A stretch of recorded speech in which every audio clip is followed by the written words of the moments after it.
That's good. Let me send it out to Twitter. Let me send it out to the Discord. And let me send it out. And then once I do that, then we'll talk. When I think is happening.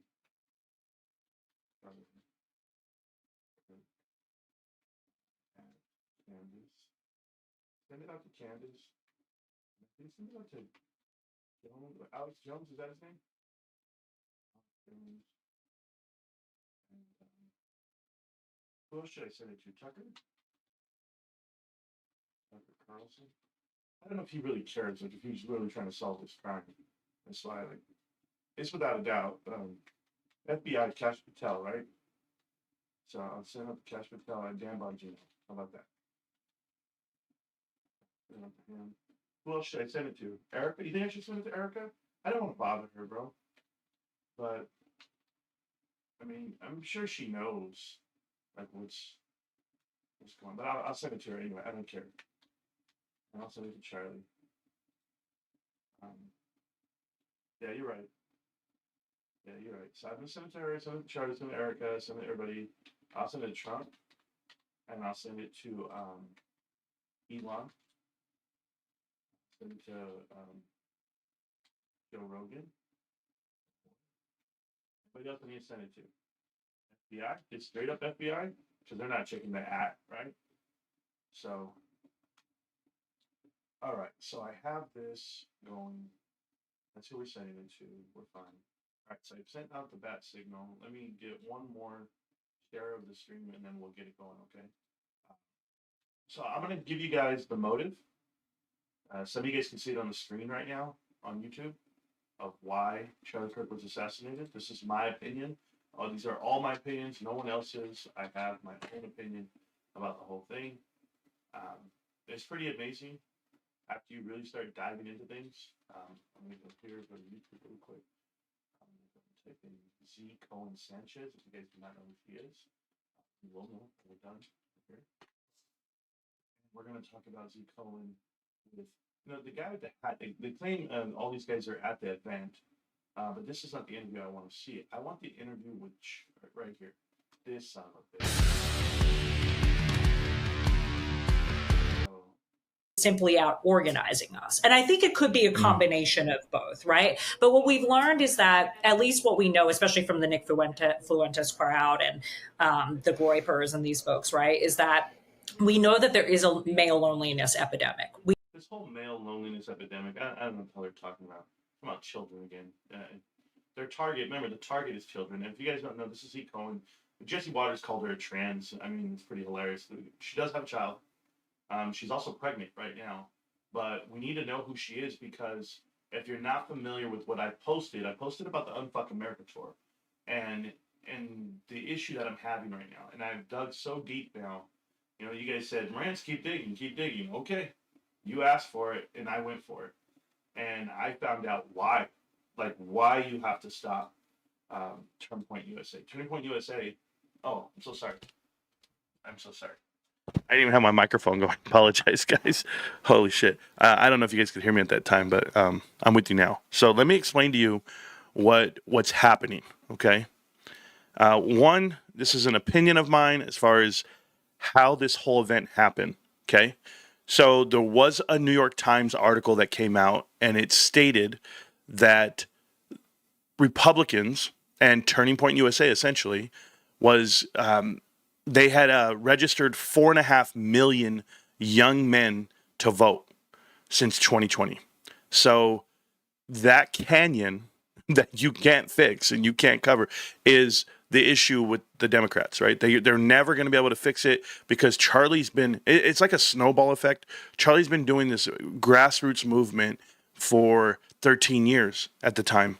And now he's at the 13th year. He's at this pinnacle where, it wasn't just raising $10,000, $50,000. Now he's raising $100 million.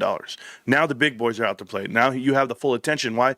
Because this movement got the presidency. And if you guys are not familiar, they did a tally, and what it said in the battleground state, 30 battleground states, the Republicans were winning by the largest margin in history as of last month. This is back last month. August 20 something when this got printed out. So that report came out and it shocked the shit out of the left. Like they thought, oh, we're just debating, we're just on campuses. The left is not, they're not organized at this level at the bottom. So they have the Unfuck Americator, which is, it's called the National Ground Game, the NGG, and they are a super PAC that is funded by Act Blue, which is the left, which has been routinely called, George Soros and the boys and all that stuff, right? Okay, got you. Well, they have funding, but it's only about $600,000 compared to Charlie's $100 million. It's basically nothing, right? But these guys are trying to go to campuses, and their plan was they actually don't have a plan. They were going to harass Charlie Kirk. So they have agreed to be at every single summit, every single area that he's at, to harass him. Now, the thing about Orem and about the UVU was Charlie had a hiatus for the summer. After the election, they hadn't really gone and did a schedule to get registered to vote, to start pushing out these ideas. He was doing fundraising the whole time, and the chapters were getting and doing their own thing. But now it's full. Now it's a full go. You got a new season, you got a new school year. Now we have a new crop of people to go after. So his first stop was going to be UVU. Now, this is a massive tour. You can't compete with it. You don't have the funding to do it. And we know this because Hunter Kozak, who is the actual guy who was talking to Charlie Kirk while he was while he got assassinated, Hunter is trying to play both sides of the table right now. It's making me sick. Like, you're not going to, and you can't fucking dismiss it, Hunter. I'm sorry to tell you this. And I shouldn't get angry. I should just pray. And I should just say, okay, I got to be a better person. After watching Erica Kirk talk today, and after watching Tucker and Don Jr. and everybody else do their speeches, I'm telling you, it was like a revival. It did something to my soul, something that I have to be better at, and I'm so sorry. And I got to control my anger, because I'm telling you, I have anger. I'm not like Erica. Erica forgives, and Erica said she could, and that's scripture, and that's biblical. I get it. I'm not built that way, because I'm ready to protect everyone against all enemies, foreign and domestic, and these are absolutely domestic terrorists. So, and you can take it any way you want to. Whoever commits these crimes against humanity are domestic terrorists. I don't know if it's you, the people that I'm about to name. I'm assuming, I'm alleging, but it's all innuendo at this point, because people took text and people doctored, text messages so that the feds could go ahead and link this one way. Say it's one person, it's one shooter, and that's all it was. It's not a radical left movement. It's not an ideology. It's not a civil war type style. Like, this is what's been alleged. Okay. Now, if I were wrong, I just want to put this out there very clearly to TikTok and to you guys. Okay. If I were wrong, then when I got banned earlier today from TikTok, I got banned for a whole week. I appealed the ban, and I won my appeal, because I'm not putting out misinformation. I'm putting out what's actually out there. And you have to hear the rhetoric before you understand it. When that article comes out in August, and I had to go watch every single interview this afternoon. This is right after the memorial for Charlie Kirk. I'm like on a mission from hell, literally. We know that. We've known that for some time. Watch. The issue is that people like Charlie Kirk they're grabbing onto that, and then they're using this, Trump MAGA ideology to pull them in so that they feel like they're part of something. And that's where the danger arises, especially on college campuses, when we have these kids that leave home, they're in a new place for the first time, they already feel isolated for a number of reasons, and now they have their friends and they have their, all of the people in their lives that are gravitating towards these Turning Point USA chapters. And that's where we see that blur happen, where we do see massive shifts to the right, like we saw in the last election, where we saw the youth vote shift 9 points right in one election cycle. Is it primarily men? Is it boys? Is it this incel culture? I'm sorry, I throw out incel culture, but I mean it seems primarily male.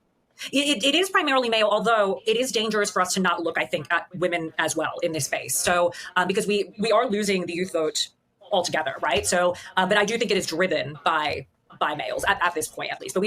So let me just tell you who this young lady is right here. This is Z. Cohen Sanchez. Okay, she is married. Her name is Z. Cohen. She's a former Bernie Sanders staffer, left Bernie Sanders and went to AOC. She helped AOC get nominated and voted in. This is an AOC disciple. Okay, so if you guys are ever wondering what's really happening here, why AOC is trying to position herself for a presidential run, it's because this is the person in charge of the Democratic push, and it's called the Unfuck Americator, and then they are ridiculous. How is America fucked What? Because you lost an election? You're supposed to lose an election. Certainly when you do what you do to the country. But it's just about hating Trump. And the whole point is Charlie Kirk is collateral damage. That's all it is to them. It's just a person in the way. And they know who's their enemy. Keep listening. We don't know what's going to happen. I mean, Turning Point they're expanding every single day. And they're well funded. I mean, let's put this in some context. I mean, Turning Point USA, this is the Charlie Kirk organization. I mean, they have millions of dollars. Do you have some sense of what their funding is? Yeah, so Charlie raised about $100 million in 2024. Yeah. From who's giving Charlie Kirk $100 million?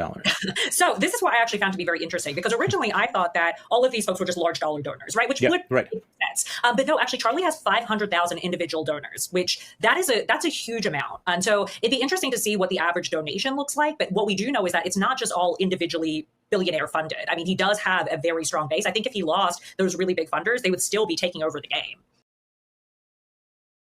Charlie doesn't need billionaires. Nothing. It's a grassroots movement. To have 500,000 donors, that means everybody's giving $20. That's it. $20 will get you far. $10 will get you far. Now there are people getting big dollar amounts. I know that they were speaking at the funeral tonight at the memorial service. But here's the question that was just asked right now in the chat. And this question, it's over here on YouTube. Sorry, TikTok. Roy, can you do me a favor? Can you block Playboy Cardi? I don't have time for bullshit ever again in my life. So just go ahead and block them for me. I don't want to deal with these people. Okay? And I know they watch my show, but they'll never see it on TikTok ever again. I don't care. I'm about one person and one thing right now. This is all about Charlie. So if you guys are here to fuck around, I'm not here for that. I'm dead serious. So back to the story. You said, Marantz, my only question is, why is the government covering this up? And are they too clueless in this investigation? No. Listen, guys, there's a lot of things that happen in this government for you to not understand the motives behind it, right? So private equity controls narratives. Private equity controls the media and on all fronts. And if you guys are not familiar with what private equity is, that is the 1% of the 1%. So you have the 1%ers, accredited investors, and then you have the 1% of them, the real ultra-elite billionaires. And this would be your sultans, your kings, your royal families, your sovereign funds, you name it. This is what we're talking about. So when you want to run this world, you have to unmask certain things slowly. You're not allowed to just filter it out. So yeah, when they say JFK got assassinated by Lee Harvey Oswald and you realize it was a State Department deal, you can't get told that. You can't get told that because you have to worry about a Vietnam War and what comes with war, what comes with recession, what comes with production lines, what happened after World War II, after we got out of that. We developed how many different programs for unemployment? What else did we do? We did welfare. We did the Fed. You name it. I think we developed like 18 programs out of that for FDR. Those programs still exist today. All right. We landed on the moon, allegedly. We blew up 2 buildings in the middle of the day. And yet the narrative is that some jihadist radicalists flew planes into buildings and their passports didn't burn while buildings crumbled and burned. Yes, there's a lot of things. COVID would be another one you'd have to look at to understand how you control narratives and control outcomes from the media standpoint. If you told, listen to me very clearly, Roy and Titties, and that's a crazy name to say out loud while we're dealing with this, but if you told the world that there was this small group of radicalists from the left, they're not well funded, but they went to an event and they crashed it. And at that event, it was a hostile event. So many agitators in that crowd. What I have done, as I said, it's a hornet's nest. He walked in not knowing how many people were actually against him in that group. That whole crowd was there. They weren't, when they're yelling out, USA, USA, and they got hats and they got all that shit. Look again. Look again. I've been looking at this crowd, been studying this crowd, and then I study all the websites. I go to all the Discords.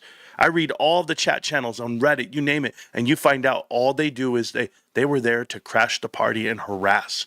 And they were well funded. They actually raised money. Think about this. Hunter Kozak, the actual guy who asked the question to Charlie, right? Charlie, can you tell us more about mass shootings, transgender shootings? That guy right there, the one when Charlie Kirk gets assassinated, that guy comes out and he has been asking for money for this, to go to this event. Are you kidding? He lives there and he's a student there. What is he raising money for? For whom? For what?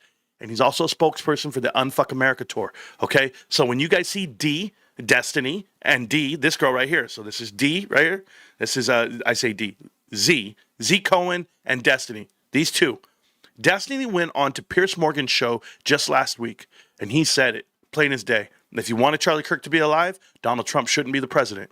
And it was just like a calling call. It was just like, when you turn down the rhetoric, we'll turn it down. I need to have the president come out and say, calm down. Calm down, guys. Calm down. Okay.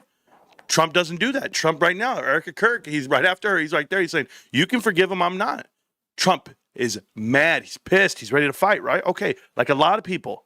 Takes a lot of anger in your heart. But I'll tell you guys something. This guy is evil, Destiny, for me.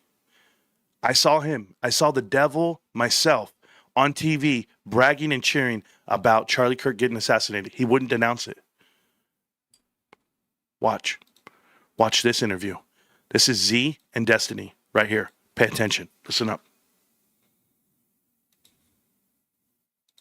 Tweet about how he's like a martyr for the cause, and he took 13 years to build this, and he slept on couches and all this shit, you know. Wow. What an actual champion.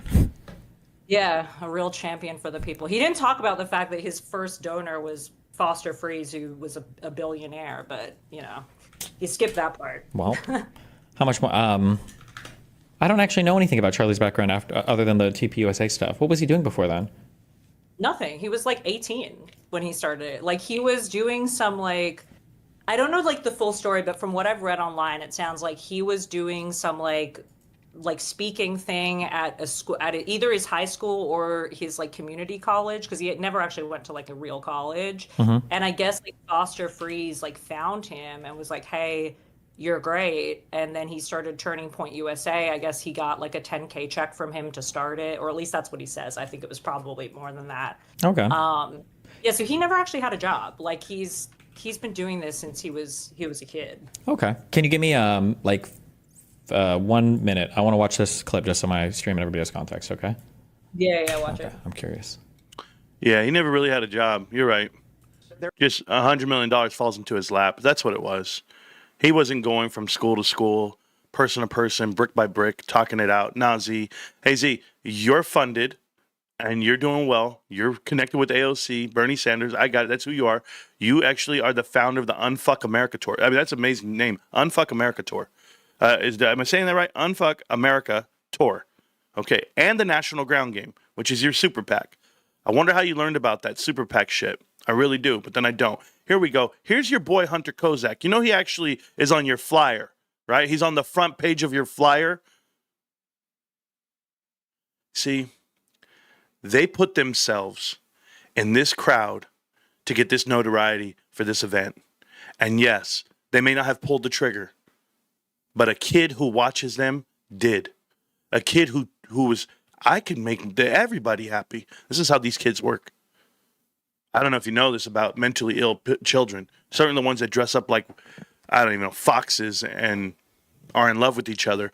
I'll let you see what you have to say, though. Hey, don't forget, don't quit your acting job, Hunter. Remember, I know about acting because I see you and I go, damn, he's terrible. I don't even know what the hell this shit is all about. Doing this circle thing that you do, Hunter, with your fingers. I don't know if there's some calling call. Like, you know, here we go, guys. Don't worry. I'm A-OK.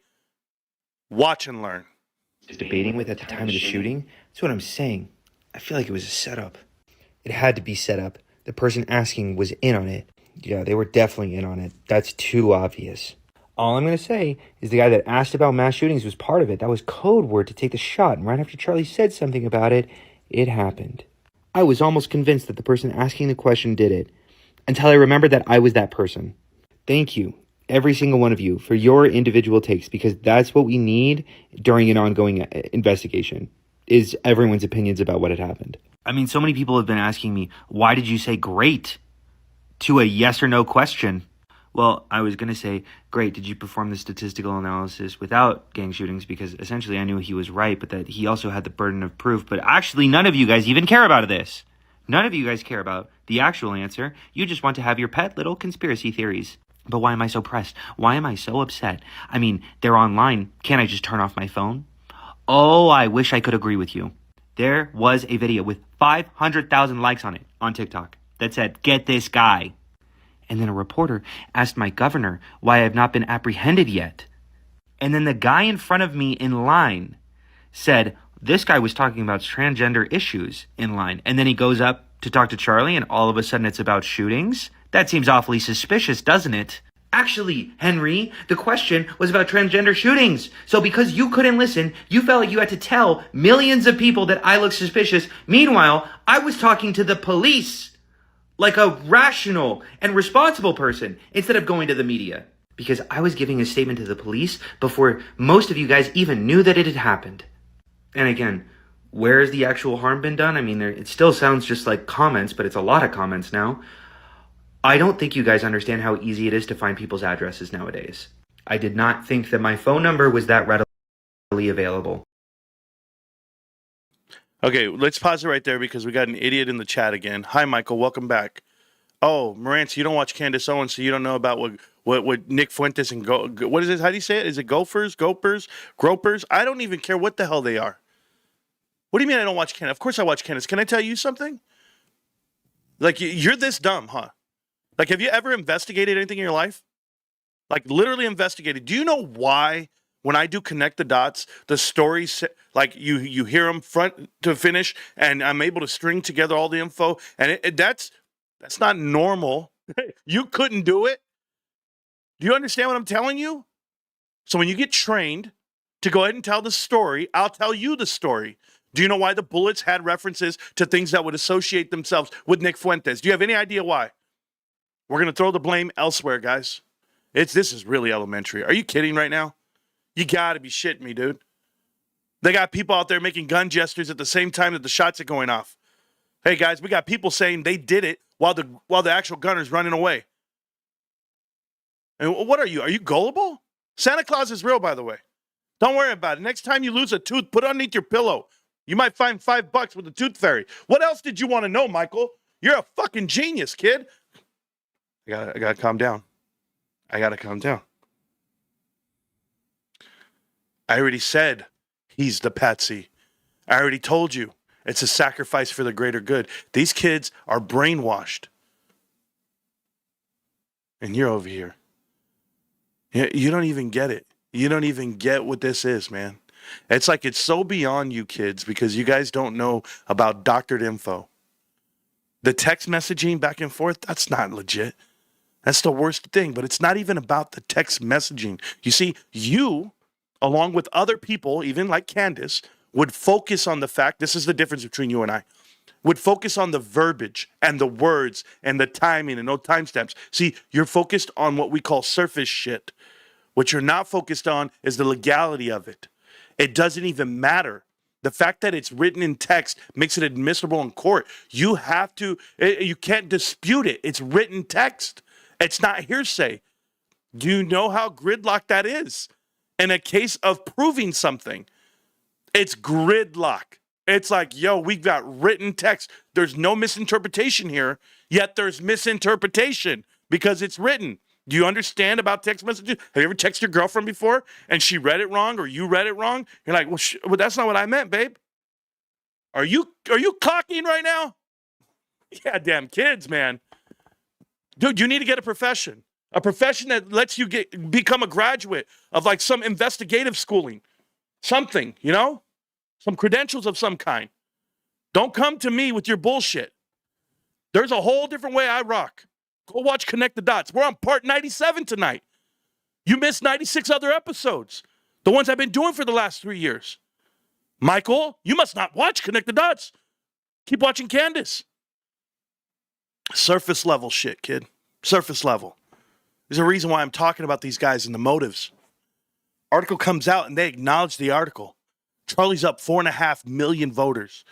That's money in the bank. You know what that means? That means you can't win an election for the next 50 years. You know how many billions of dollars that is to the left? To all their non-public organizations, all their bullshit they do, nonprofit organizations? Do you know how much money Charlie Kirk is really worth? Not the $100 million. We're talking billions with an S.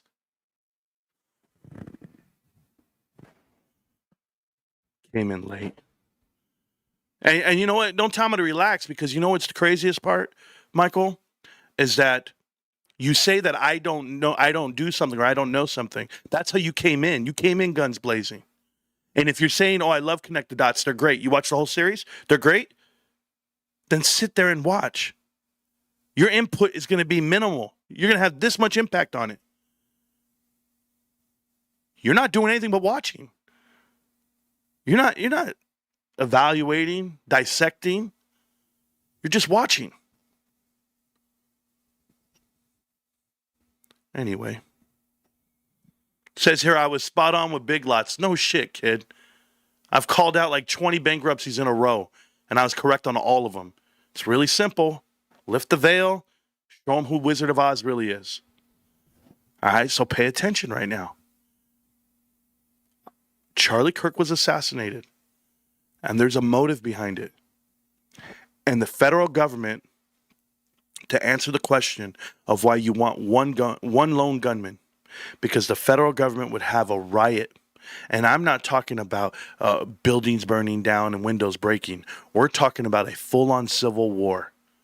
If you had a hate group from the left assassinate the most powerful spiritual man alive, and if you don't believe that he's the next addition to Gandhi. He's Muhammad Ali without the boxing ring. He has so much influence and respect from masses, from the people, from all countries, from all walks of life. Maybe you missed it. This is the biggest spiritual awakening of your lifetime. People are opening Bibles for the first time. People are going to church for the second time. People are doing a lot of things different this week. And you thank that to Charlie Kirk and the legacy he lived. I'm waiting for them to have the P. Diddy moment. Oh, yeah, Charlie was compromised. Oh, no, Jeffrey Epstein, he's in a picture with them. No, you're not getting any of that shit, are you? He's so clean. He's so real, they couldn't buy him. They tried. Bill Ackman, the left, they tried. I've been told what I can't say on this show. People have come to me and said, Marantz, you can't do this. They'll shut down your platform.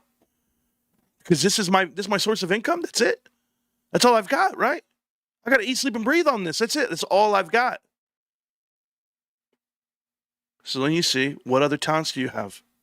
What else could you do? Charlie created a company from scratch. You want to talk about him? He never had a real job? Can you believe this shit? Never had a real job. No, he created a movement. And the pay was the byproduct. It's just we're not even going to talk about that part. But when Erica Kirk becomes president of the United States, when she becomes vice president and then president, you'll remember I told you this. You'll remember the day you were, where you were, and where you heard it. You guys are all missing out the biggest point of this. Erica Kirk is the most influential person of the right party right now. And you're talking about she's in the power position of millions of voters. She's the CEO and chairman of the board of Turning Point USA. Her influence is going to be felt for generations. And somewhere in there, they're going to monetize on her. And I'm talking about the right. And they're going to cash in on her 8 years of greatness. They're going to put her in the front. She may not want to do it. She may not, but she might have to do it. That's the point. You know, we don't have a good candidate right now. You're going to have to do this. A la the left, where they have to put out this bullshit ass Kamala Harris. They couldn't do it. They have no one to put in front of you. Who, Gavin? You're going to give me Gavin Newsom? J.D. Vance is going to wash the floor with the kid. And then when you see J.D. go, you know what, Mr. President Trump, I think you should retire, but we're going to go ahead and get Erica Kirk to be our vice president. She's Miss Teen USA. She's Miss America. She's all of that. Miss Arizona, 2012, 2011. She's so authentic and so real. And how are you going to beat her? What are you going to tell her? That she hadn't been through something? That she didn't build anything? Watch it get bigger and stronger than ever. They won't even need your vote. They won't even need your opposition. That's how big they're going to be. You created a monster, and you don't even know what you unleashed. A kid shot someone on a building. They provoked it. The left has provoked this for years. Look at the websites. Read the chat channels. I'm in all of them right now. And I'm blown away. I'm disgusted. I showed you guys videos from 3 years ago when they're calling Trump a fascist, effing this, effing that. All conservatives are conservatives, right? You put the con in conservatives. Yeah. Jokes until they're not. And you see, it's everybody plays victim. Everybody plays this part until somebody gets shot, right? It's just like the streets. It's all fun and games till so. Oh yeah, I could beat you up. I could beat you. Then a gun shows up. Play it right. Play it right, guys. Erica Kirk ain't going to be the president. Her influence is going to end in a month. You see? This is ignorance. This is the definition of not knowing what deploying $100 million would do to any presidential campaign. They have $100 million machine, and they're just getting started. They have 500,000 sponsors. 500,000. That was as of last year, 2024. Do you know what it is tonight? Did you guys see that live stream? There was 750,000 people watching all at once. Over 5 million views all at once, just on YouTube. I'm not even talking Twitter. I'm not even talking Facebook. I'm not talking IG. Nope. I'm talking about just on YouTube. You guys are dreaming. You could do nothing about it. Kevin Logan, you could do nothing about it. Erica wants to wake up tomorrow and say, you know what? I'm going to own you and this position. She has that much influence right now. This is biblical, guys. Israel did this, and they're looking for a scapegoat. You know, I'm not going down that path. I'm not. Because they're about compromising people, allegedly, and they're about money. They're about influence and money. And everybody has a price. They took Charlie to the Hamptons, and they wanted to see what he was all about. They said, we want our speakers at your events. We want you to stop using this negative rhetoric towards the state of Israel. Charlie just said, I'm just asking questions. Why aren't we releasing the Epstein files? What did I get? I got O.J. Simpson files. I've got, what did they just release right now? NASA found life on Mars. Ancient life on Mars. So you're going to tell me all that's supposed to come out before Epstein files? Any distraction right about now. Because we know the truth. Destiny is a major Israel simp. Michael, maybe you didn't see, and there's no getting to the bottom of this because you don't even know who's compromised and not. Maybe you didn't see the letters that they put out, the script that they write. I got a copy of the script. Do you have a copy of the script? The script that they pass around to all their followers to go ahead and email all of the representatives for the House of Representatives and the Senate themselves. I got the script. Paste and copy this and email this to your representatives. The script was fake. Show us the script. See, this is what I'm talking about. See, this is why I'm not going to deal with you. Go watch the last live stream I did, and it's not fake. I got it from Hunter Kozak himself. Mister, I'm asking Charlie Kirk the question. Don't worry, it was last live stream. I'm going to make you go watch it. And one thing you're going to learn about me, Michael, I'm not the dude you fact check. Not at all. Because I post shit based off of integrity. And you'll never understand it. You know, the idea that it's flawed is that this information is free and fair and it's equal weighted. Do you guys understand the premise of that? This is something I learned a long time ago. I got to learn it in Capit School. And what it said was, I give you the description of the event, and then you come to a conclusion of the outcome. But you're not privy to the other side of the premise, per se. I give you an example. You go and you say, hey guys, we're going to play baseball with no gloves. Okay? We're going to play baseball with no gloves. You go, okay. So you go out there, you play baseball with no gloves, and then you wonder why the other team is kicking your ass because they're out there grabbing every ball, throwing it in, boom, boom, boom, boom, boom. What you don't know is that that other team only plays without gloves. They've never played with the gloves, so they don't know the difference. Huh. The premises are the same, yet you're not understanding the other side, the condition of the body. What I mean by this is like, it would also be like the equivalent of saying, we're going to play this board game, but we're going to exclude these pieces and these rules. And you're like, okay. And then guess what happens? Somebody ends up kicking your ass all day because that's the only way they play.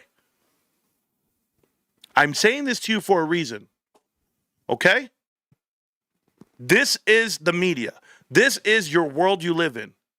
They tell you the hey, we got a shooter, we've got a motive, here it is. Pictures, parents, turned them in. This is a one-man operation, boom. And then you say to yourself, well, hold on. Are the investigators that are doing this investigation, is this their first one ever? Have they ever done like a mass shooting?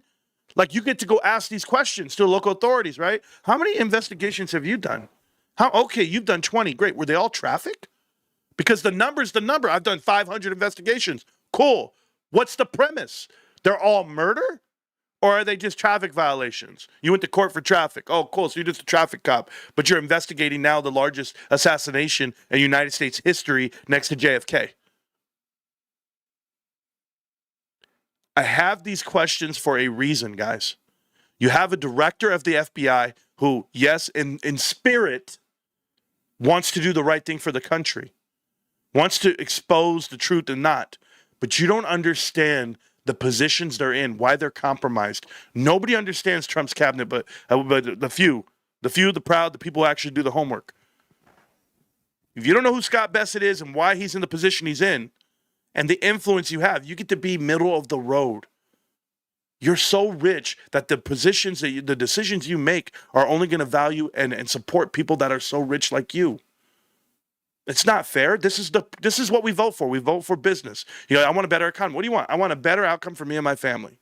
So I'm going to vote for the right president for me and this administration and finance.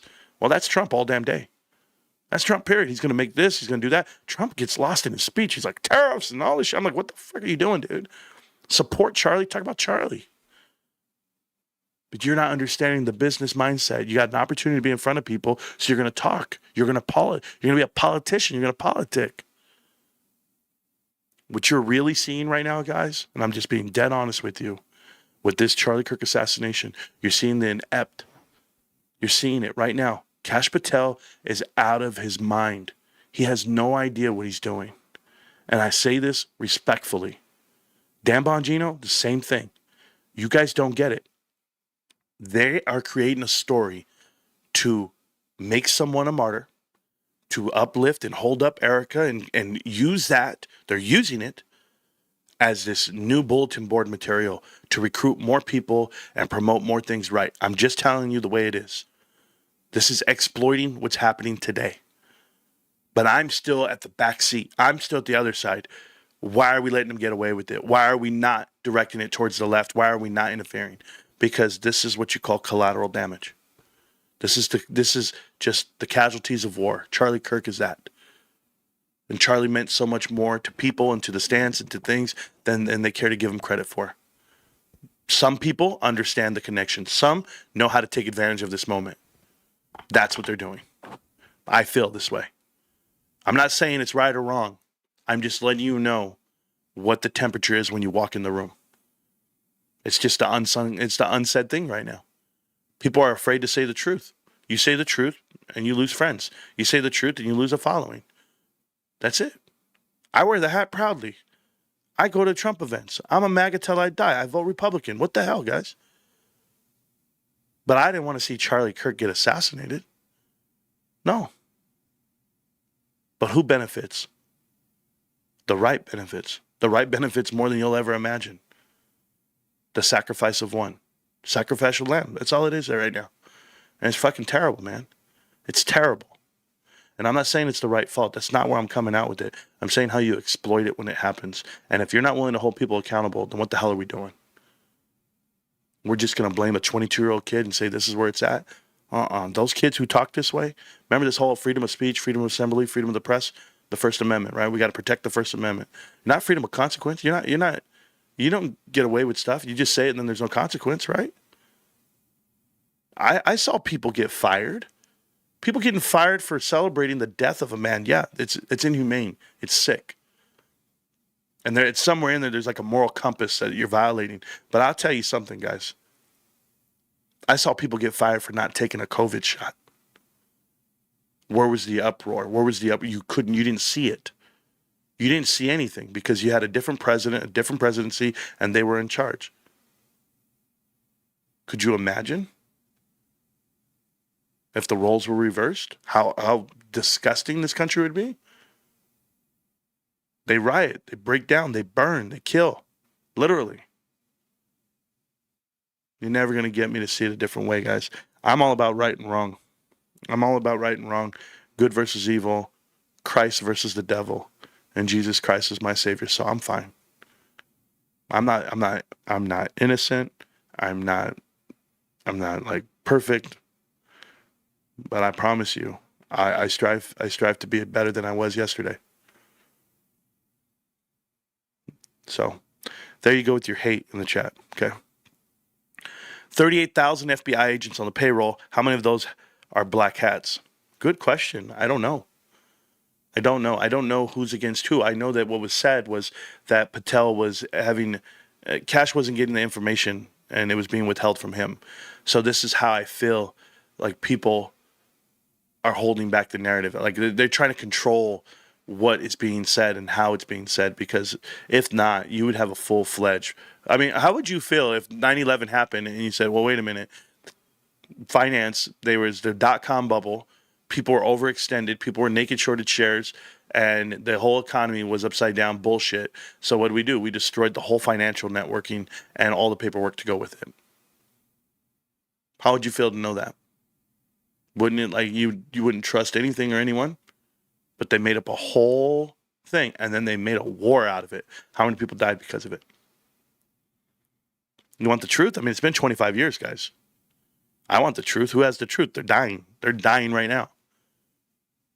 People don't even know where 9/11 really happened, like what really happened, and the benefits of it. Guys, the whole conspiracy of 9/11 all stemmed from the George Bush presidency against Al Gore. If you guys are not familiar, in 2000, what happened? Bush lost the election. Out of nowhere, he actually wins Florida overnight. Boom. It gets contested by the House. Not one person in the Senate, you guys go Google this, not one person in the Senate spoke up on behalf of the House of Representatives for the state of Florida to say do a recount and not agree with the vote. Do not, then we're going to sign off on it. Not one senator. And this is why they ask you for more minorities in the Senate, because they felt it was a white-on-white crime back in there. It's 25 years ago, guys. Get mad at me now for speaking up about it. Whatever you guys want. I was 18 at the time. I didn't know any better. But I promise you, putting Bush into office and then him not working for the first year, that leads to something. Vacation, working out of Texas, not working from the office, not working from the White House. All while the economy's trying to figure out what they're going to do next. How are they going to actually mask this massive crash coming? You guys don't think the crash was coming in 2019 for the financial markets? The whole world was getting ready. If you were looking at stock and you were looking at how it was all working out, and I'm looking at little moves by private equity, little things like hiring Sean Goodman to be your next CFO at AMC movie theaters. There's little indicators there, guys. People were getting ready to crash, and then COVID happens. And COVID gives you the green light to print out $6 trillion, and look what happens to the markets. From that moment all the way to today, markets are overvalued XXXXX. Now, when you have a real correction coming, what do you think is going to happen? An event? Yeah, well, you can't take on the Dust Bowl? You can't handle a Great Depression? Great Depression happens, guys. I don't care. I don't care one bit. Oh, you got no electricity, you got no running water, we got no house. We lose our house, our cars, we lose all this shit. So, I'm going to lose it all? So are you. So's everybody else. What do you think? I'm not man enough to deal with it? You're gonna do it. If you can make it, I'm gonna make it. That's it. That's the life. You'll see what I'm talking about. I'll be here. But you had to live it. Okay, here we go. We got this guy over here. He's really smart. He says, Shooter was a MAGA voter. We agree. Kevin Logan, we're really, and I'm going to do this for you. I'm going to pray for you tonight, Kevin. That's it. I'm going to say a couple of prayers for you. You're going to need it. Honestly. Abe Lincoln is way bigger than Kirk, Charlie Kirk. You think Abraham Lincoln's a bigger influence than Charlie Kirk?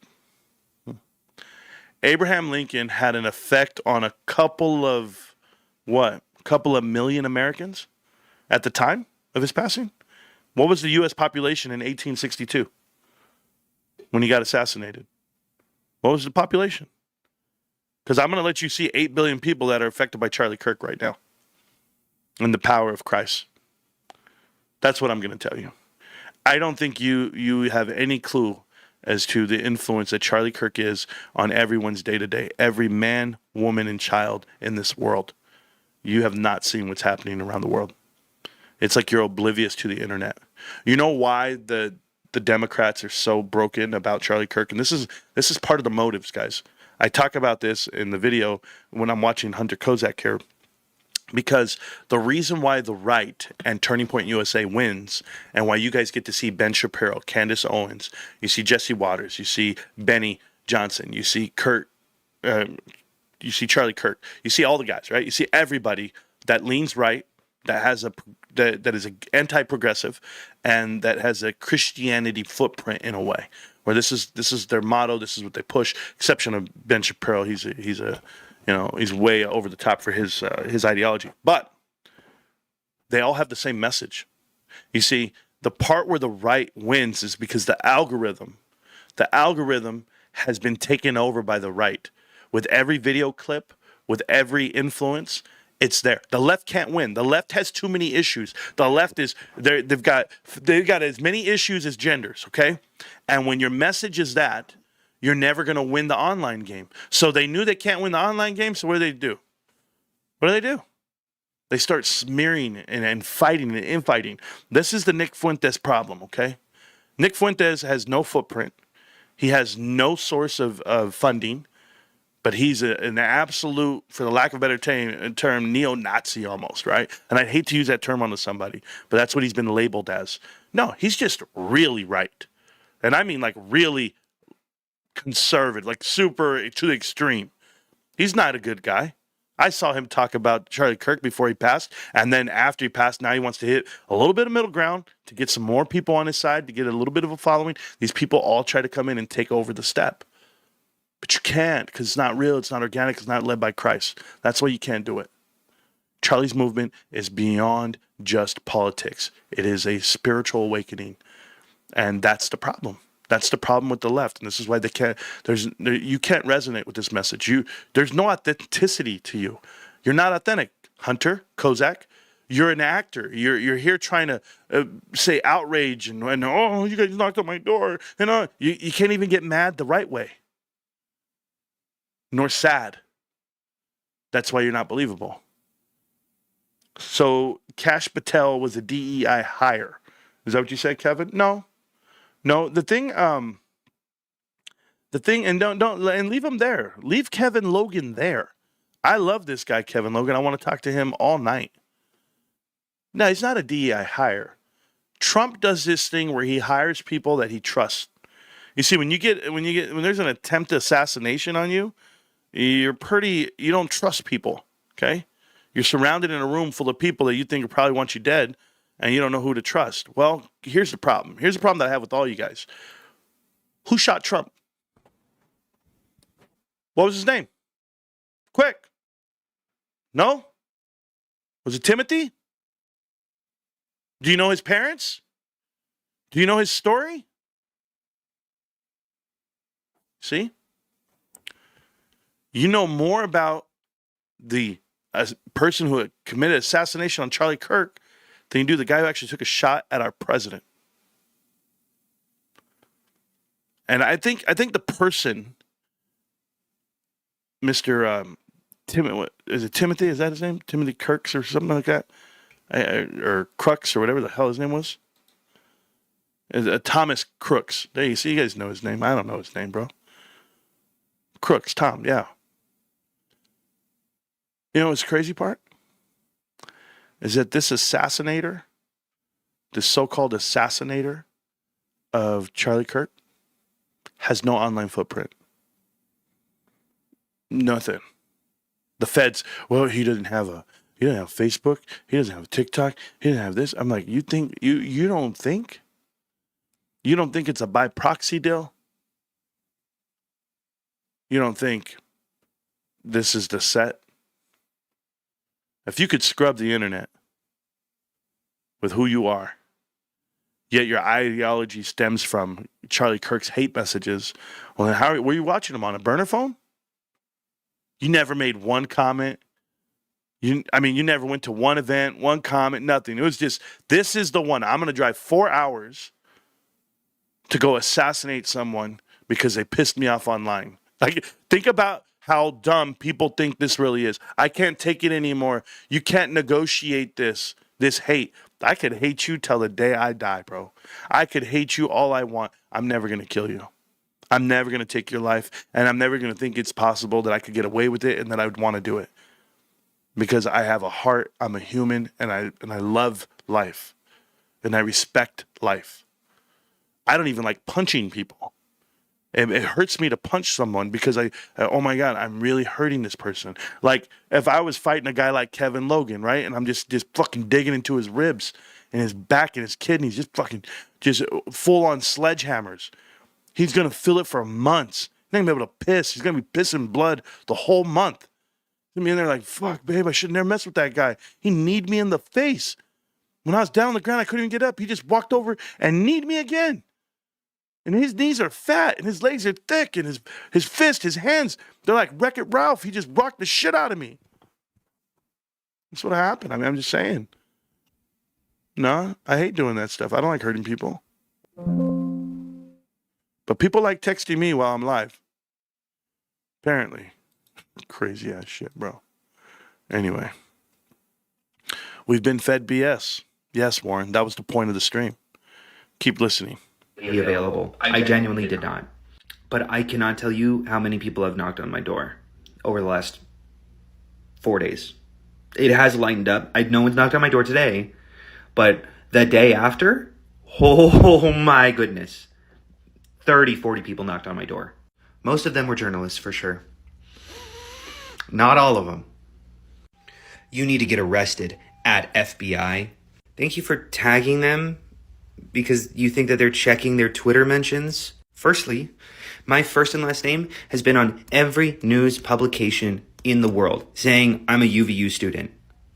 If the FBI wanted to find me, they could. Secondly, I reached out to the FBI because my wife was sitting 30 feet away recording me and had multiple, like 20 videos of B-roll that we all sent to the police. And I got interviewed by them. If I was a suspect, Kash Patel himself would come knocking on my door and not some deranged lunatic who's been spending too much time online. Also, to all the people who are saying that I must have been in on it because I don't look shocked enough, I am sorry that I don't meet the threshold of being the target of a national manhunt and also watching a person murdered in front of me while I was having a conversation with them. Sorry that my emotions are not perfectly encapsulating that event. And it wasn't your emotions. It was the hate speech you said before it happened. The hate and the rhetoric that they push out from this group. See, I would never say anything, Hunter. I would never be against you. I'd be like, yo, that's sad, man. This guy was talking and debating. But you're not just a talker and a debater. You're an actual spokesperson for the Unfuck America tour. I don't understand.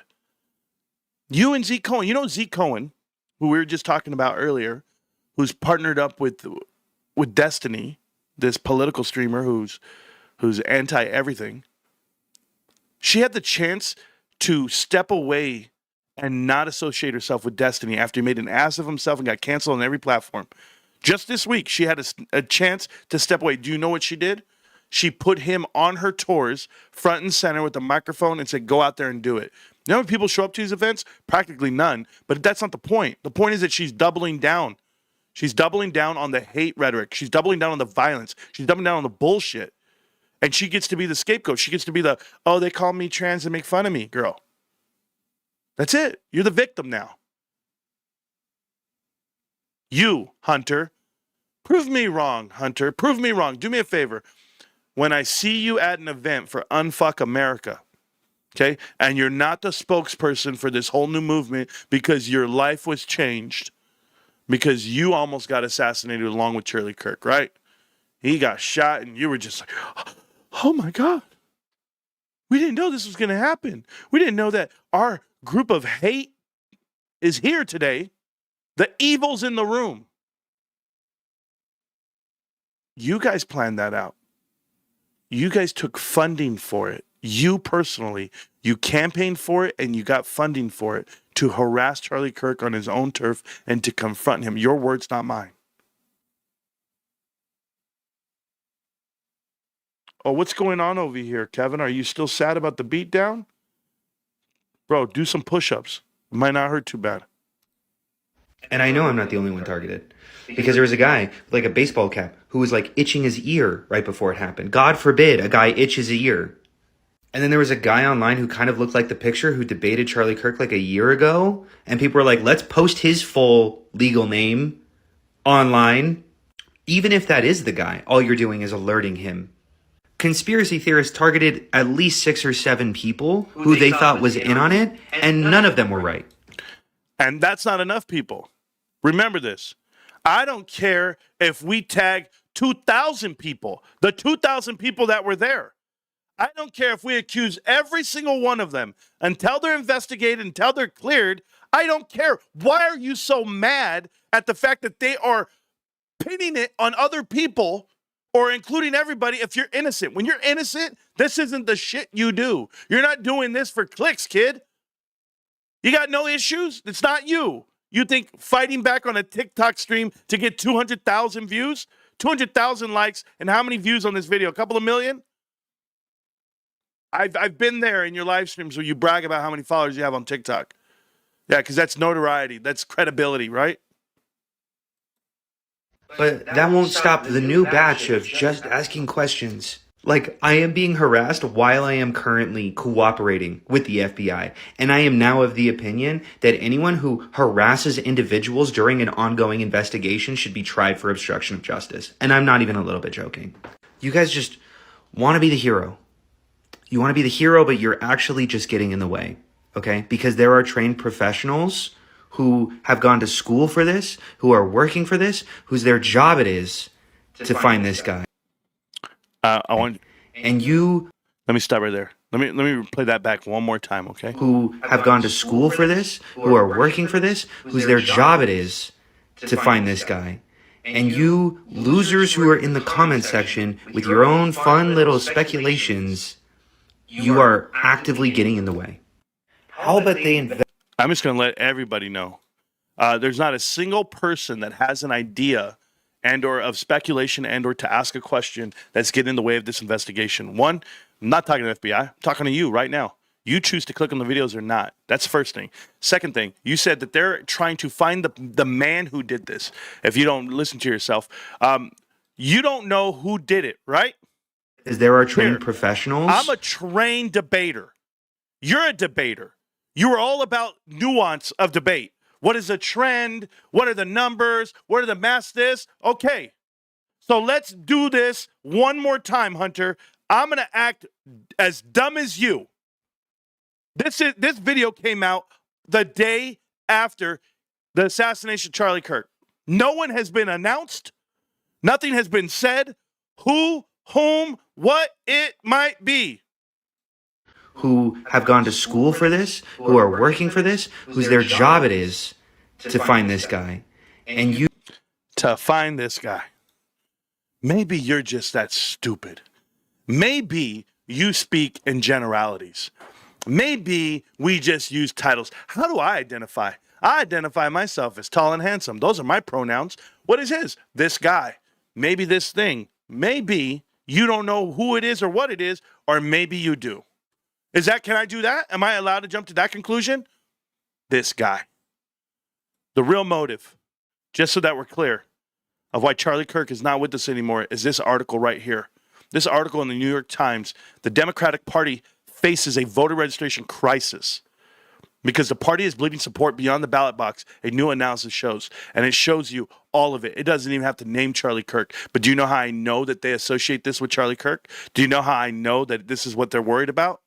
The whole left? Here, let's go ahead and listen to Z. Cohen say it herself. Okay, so, I mean, I actually know some, back in the day when I actually met Charlie. I'm playing it at 2.0 because this bullshit-ass kid by the name of Charlie Sykes, whatever the hell his name is. Charlie Sykes is a bitch, and I'm going to call him that. He's a little fucking punk. Oh, God, excuse my language, Charlie. Sorry, Erica. I know I said I'd be a better man. But look at how he talks about Charlie. I've actually met Charlie. Okay, Z, let's get you going.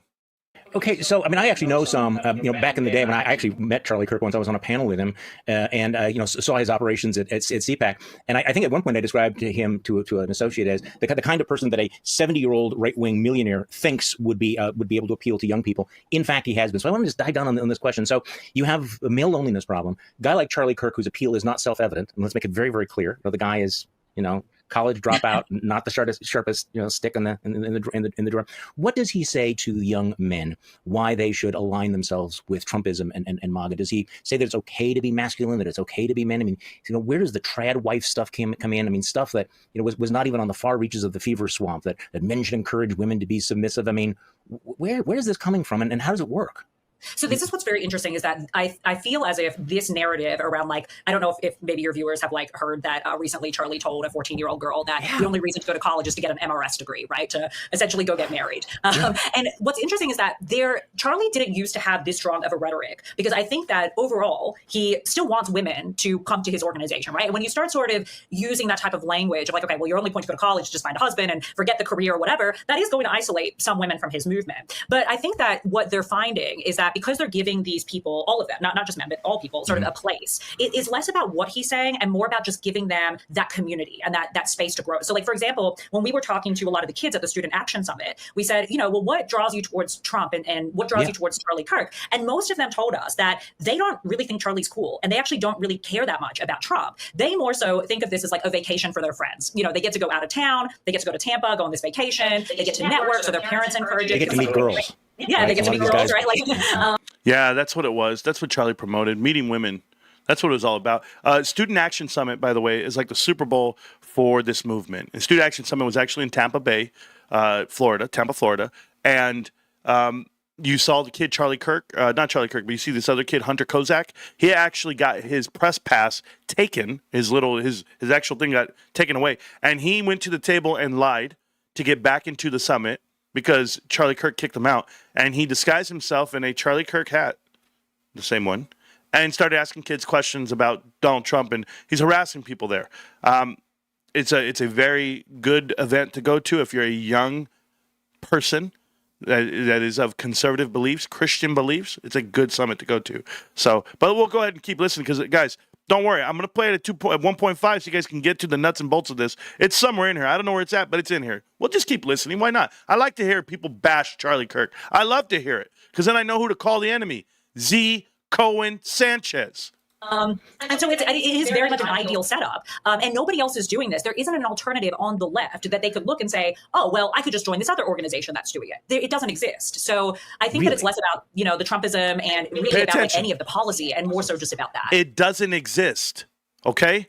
There's not another program on the left that does door-to-door foot traffic in the college field, but there is one called the National Ground Game. She's the CEO, the founder. She's everything. This interview was 3 weeks ago, guys. They're now hitting college campuses today, right after Charlie gets assassinated.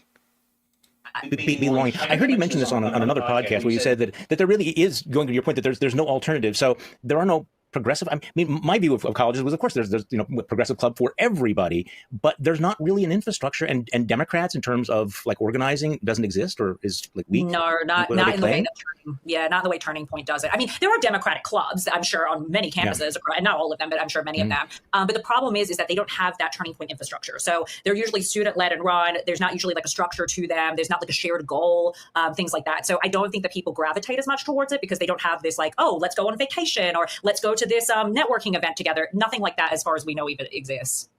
So this is actually working. I guess this is the thing that took a lot of people by surprise, is that you'd hear of Charlie Kirk being out there and he's kind of a goofy sort of guy, not realizing exactly how deep this infrastructure was. And as you point out, they have gone from just sort of having rallies and parties and bake sales and things like that to actually organizing and voter registration. And this has now become a problem for Democrats. And I guess that's kind of the first alarming thing that I wanted to talk to you about is that the right is doing right now a better job of organizing in very tangible ways among young voters and on college campuses than Democrats and the left.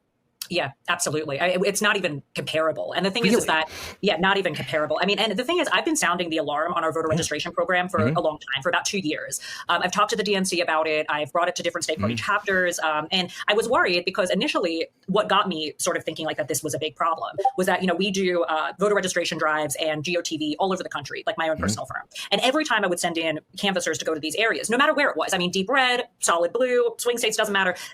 Turning Point USA, and a lot of times Scott Preslow's organization, I believe it's called Every Vote Action, were there long before us and long after we were gone. And that to me was really concerning because I was, especially as we were going into a Trump election, but nobody seemed to have any idea about or not even just any idea, but they didn't seem to think that, one, that this was a problem, or two, that we should be doing anything about it. So then when the New York Times article dropped this week, where they said that in the 30 states, or I'm sure that you saw this, in the 30 states that we can determine what party affiliation is for voter registration, we were down in every single one. So I didn't even think it was that bad, honestly, even on the ground. But that shows you that, I mean, they've registered 4.5 million voters since 2020. And we haven't. So, Okay, so why is this happening? I mean, we know that the Democrats have had a gerontology problem. Listen, guys, that's what it is. You want to know your motive? Listen to it. They had no idea how bad it was. They thought, oh, we're just going to go to campuses. We're just going to go to these events. Charlie Kirk's at this event. You're at this event. It's not a big deal. And you know what happens, guys? They find out that it is a big deal. They find out that, hey, we're down 4.5 million voters. And we can't close that canyon. You know how you can do it? Talk to your people. Get them riled up. Go to the same events. Be there. Harass them. That's what you can do. And then when you do that, one of those crazies just might be in the crowd with one of those weapons that just might go ahead and take someone out. And I'm sorry, but I've looked at the 30-06, the size of the round, and there's no way. It's bigger than a NATO round. If you guys don't know what a NATO round is, a NATO round is a 5.56 millimeter round. Okay, M16A2 rifle, M4 rifle. That's what it shoots. And the AR-15 essentially are shoot NATO rounds. This is a much bigger caliber round. And the way we characterize a semi-automatic rifle round, like a 5.56, okay, we call it a 22 on crack. That's what we call it. So maximum effective range is around 1,800 meters. So the shot being 120 yards away, that's nothing. The amount of energy that you would produce off of a round from that side, from the trajectory and the shot, I mean, that they're trying to tell you happened. I just don't see how the bullet doesn't have an exit wound, as they call it. Some people are calling this the exit wound, if you looked at some of these theories. But it looks like it's a shot up close. It looks like it's a shot within 20 feet. That's what it looks like to me. And I've seen video of a guy shooting from up close and right in front of him. Right in front. And if you guys have not seen the video, go find it. Just Google all this stuff because I'm not going to show it here. But you can't tell me it's the kid on the roof, man. I'm telling you guys, you can't do it. If you shoot up there to throw off whatever's going on down here, that makes more sense to me. That makes more sense to me than to see this, because a 22 on crack is what we call the 5.56.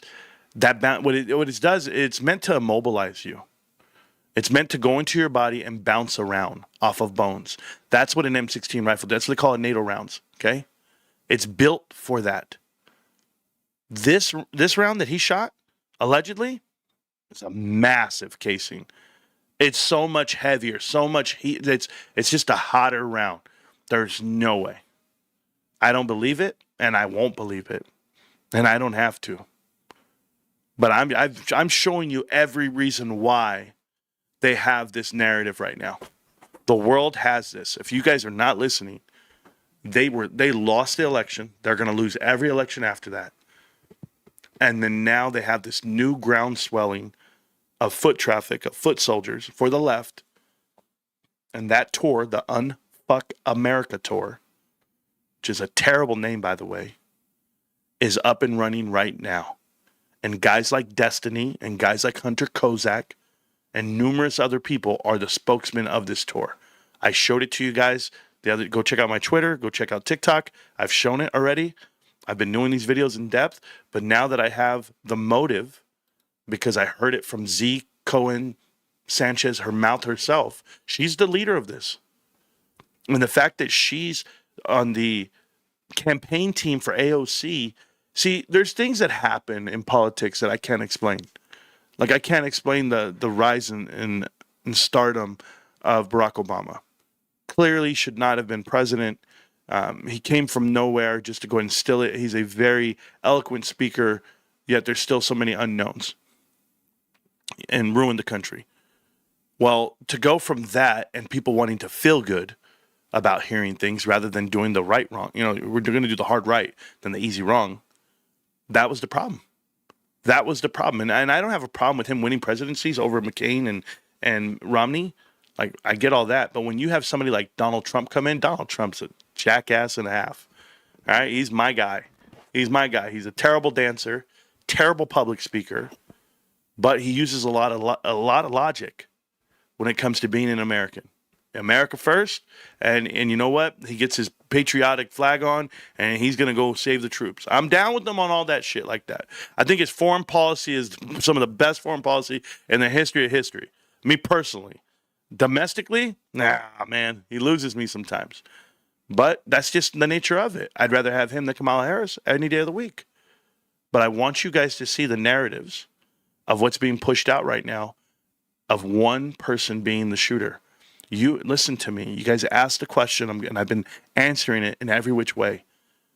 You have a one-person shooter. Now you have a martyr. You have a movement.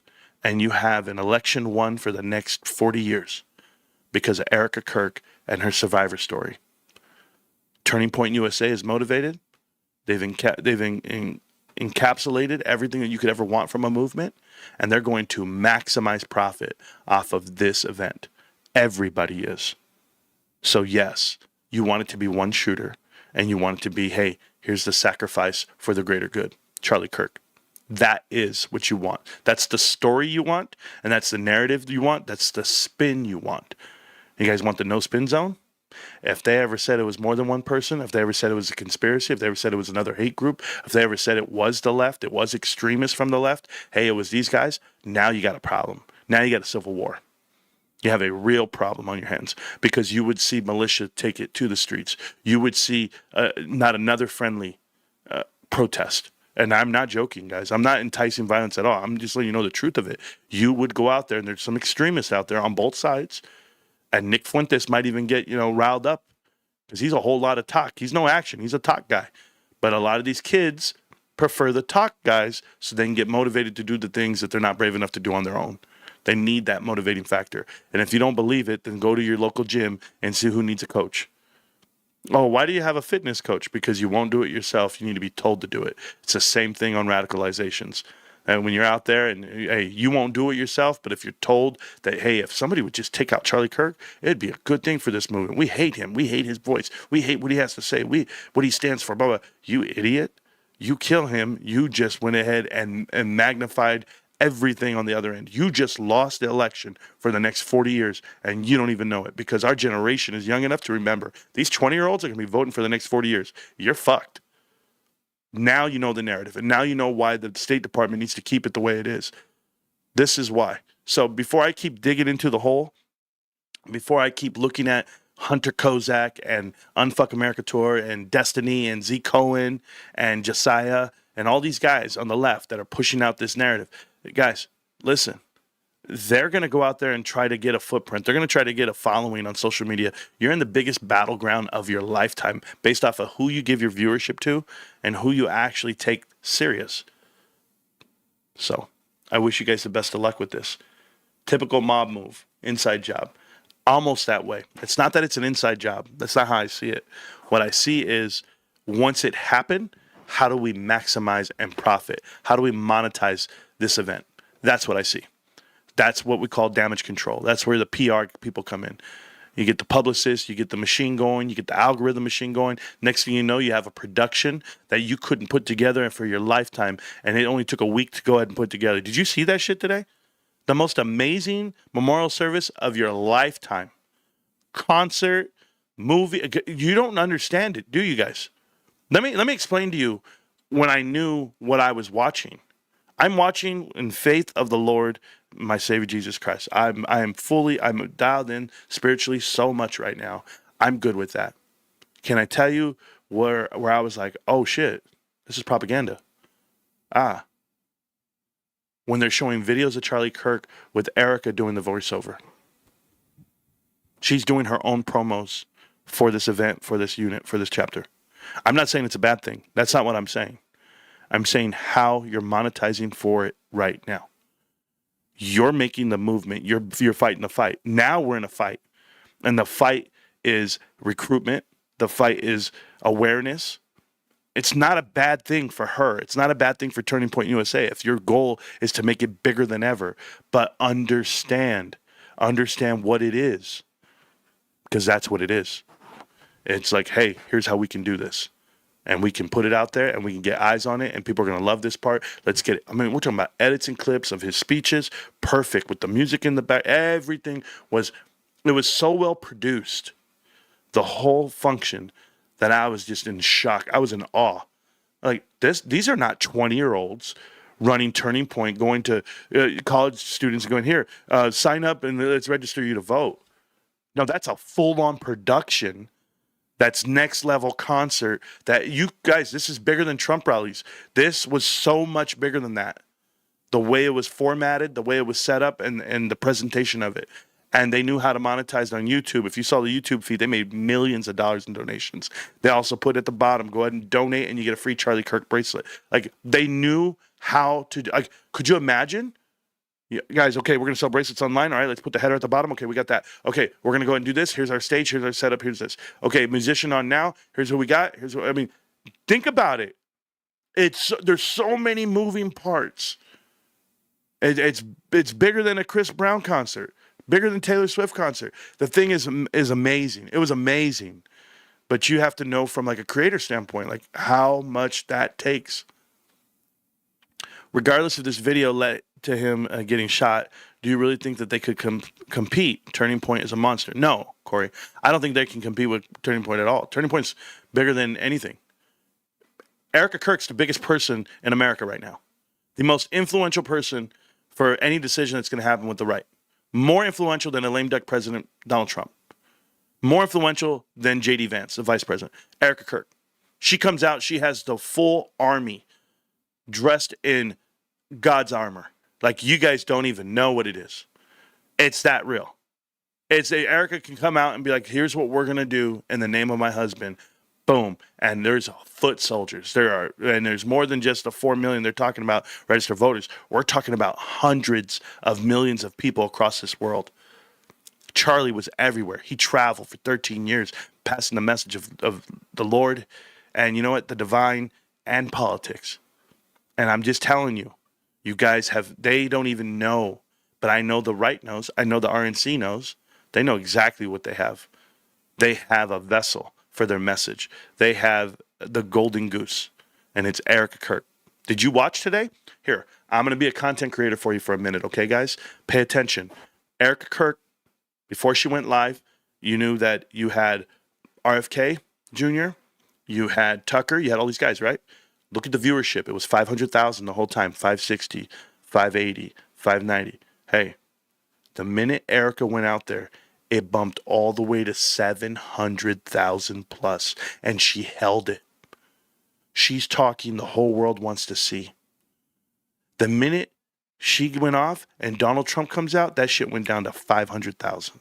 You lost 200,000 viewers on Super Bowl Sunday. It's an NFL Sunday. Everybody's watching football, and yet they're watching Erica Kirk more than they're watching the damn Cowboy game. I'm telling you how real this is, this movement. It's bigger than people can fathom. And all she has to do is go up there and just be a boss. That's it. And she's going to be. I promise you guys, she will be the first female president. You can quote me on it. There's so many things I've said on this channel has been correct, and I'm telling you right now, it's correct. You said he wasn't qualified, your own words. Oh, we're talking about Kash Patel? No. I don't want to say not qualified. It's not that way. Not experienced. There's a difference. There's a difference there. There you go. Okay, anyway. Hey, Morantz, just my opinion here, but I'm not a fan of political stuff. Thanks for valuing my opinion. Okay, Austin Nash, is this political stuff? A man was murdered. He was assassinated for speaking up, for speaking the truth. He prayed out in the open. You're not a fan? Damn, Austin. Shit. I'm sorry. I speak truth, man. And I expose truth. Whether it be in the business world, private equity, and finance, my investigations I've done through that, and or an event like this that'll change your life. Maybe you should be into it. Maybe you should pay attention to it. Because then you'll understand your investments better. You understand the temperature of the whole country. Because geopolitical footprints and headwinds actually matter in the investment world. And you have the biggest event of your geopolitical life ever. This is the biggest event ever. This is bigger than 9/11. This is bigger than COVID. Like, I don't even know how people don't understand what this really means. You are insulating the Republican movement, the voting rights of people with an action and a martyr for the whole world. Not just religious freedom, not just a movement on that side of Christianity. You're talking about actual beliefs. Get married, start a family, struggle, vote, teach it to your next generation. This is generational. And for you guys to label it as political, you're not understanding life. You're not understanding the message. Nah, man. When they say Martin Luther King got assassinated, right? A voice of a movement, a sacrifice for the greater good.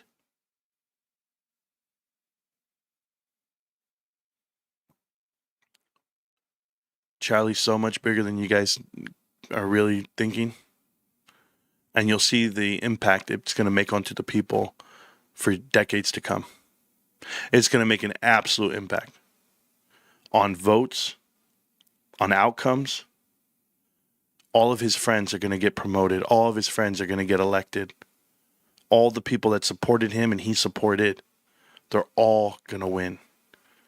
Because if you're with Turning Point USA and that's on your resume, you're getting voted in. Charlie believed in you, the whole world will too. Don't screw it up.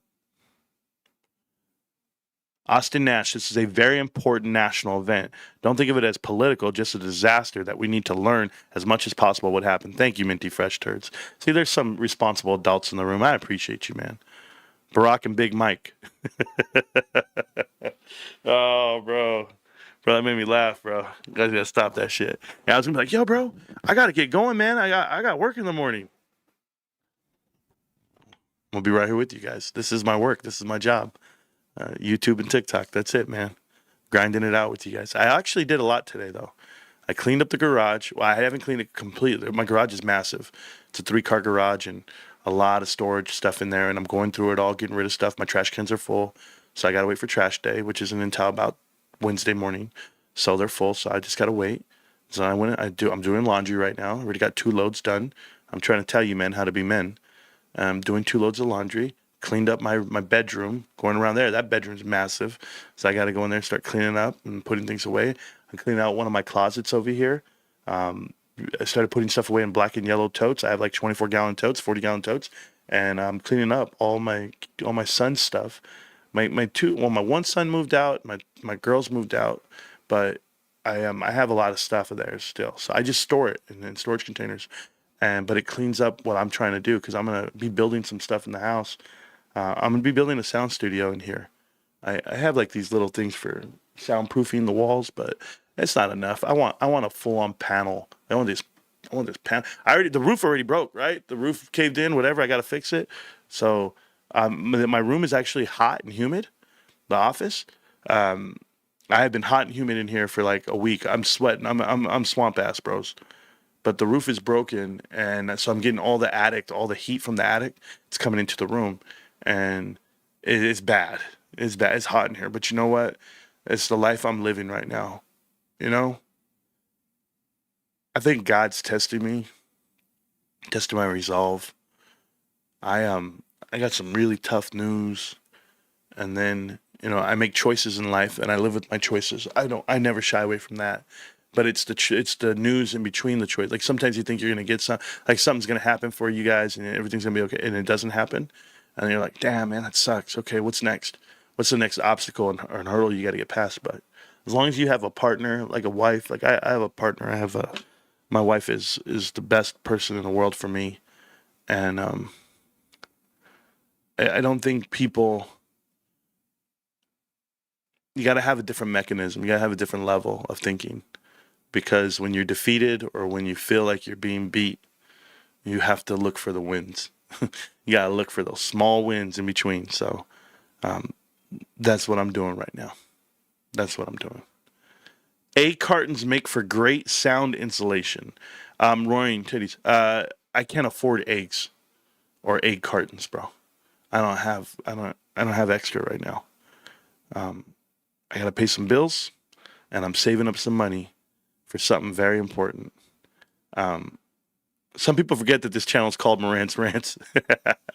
Erica will be this generation's Deborah, like in the Bible, wake-up call. Pretty much. Sorry that the party was supposed to be the party of transparency, and we had zero transparency and zero promises kept. Yeah, Whiskey, I know a lot of left-leaning guys like yourself take the chance to take a stab at the administration, because the lack of what Pam Bondi's not doing, zero addressing of any real issues, not bringing charges from the Department of Justice onto the elite.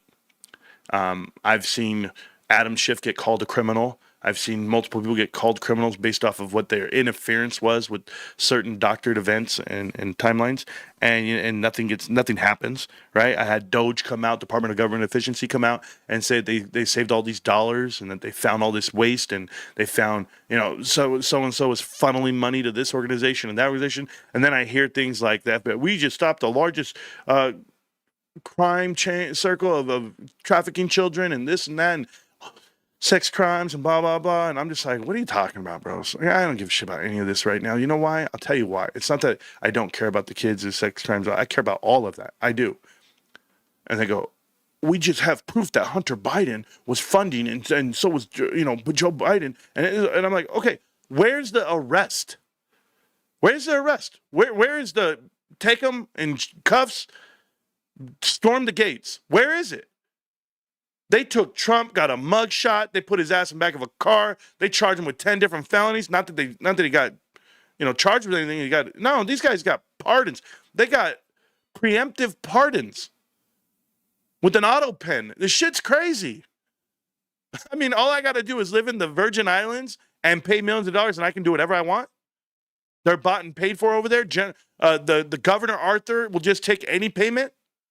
Arthur Bryan, right? Isn't that his name? Governor Arthur Bryan? Well, he's going to take any payment? Yeah, well, JP Morgan, you pay me $70 million. You're good. Oh, yeah, you too, right there. Mr. Black, don't worry about it, Leon Black. You can pay me too.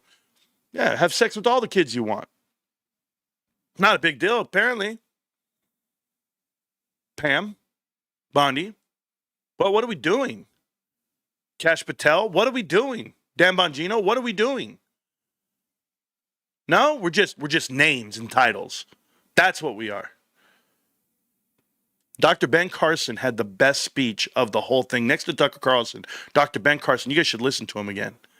And just so we know, he's the director of HUD. Trump's cabinet is built of people that he trusts and that he can control. Okay? It's not his fault. He has to do it this way. He almost got murdered. That's Trump's cabinet. Well, guess what? That comes with a price. That comes with leverage. That comes with influence. And that comes with the lack of action. That's the problem. And I'm a righty. And I'm a real conservative. And I'm real Trumper. I got posters in my room right now. You can't come at me about loyalty for party and transparency and zero promises kept. You can't come at me with that shit because I hold them accountable for it. I'm not an apologist. I'm not a pardon me. Do you know what a pardon me is? I don't know if you guys ever done this shit in football, like you played sports. You know, he's a pardon me blocker. And you go, what the hell is that? He's like, say, huh? And he goes, pardon me. Go ahead. You can go right by me. No problem. Right there. There's the quarterback. Go get him. I'm not here to play. That's not me. Pardon me. I'm just going to excuse the nonsense and let it go right by us. I'm not going to address it. I'm not going to talk about it. No, you're right. I'm just giving him a pass. That's what we're going to do. We're just going to give him a pass. I've never been that way.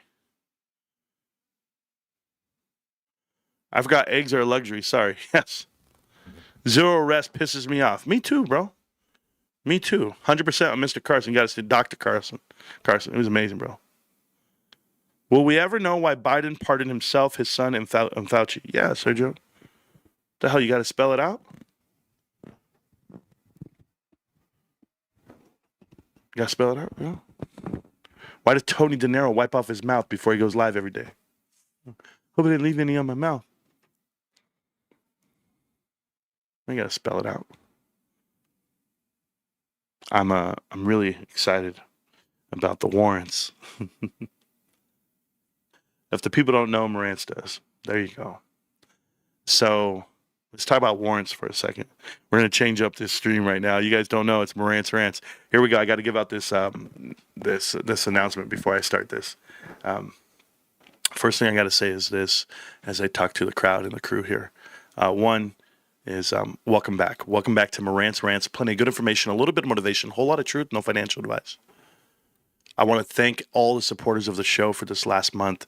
You guys have changed my life. You guys have helped out so much with this dream of watching videos and making content. And I hope you guys are getting your money's worth for the money that's spent here with the channel.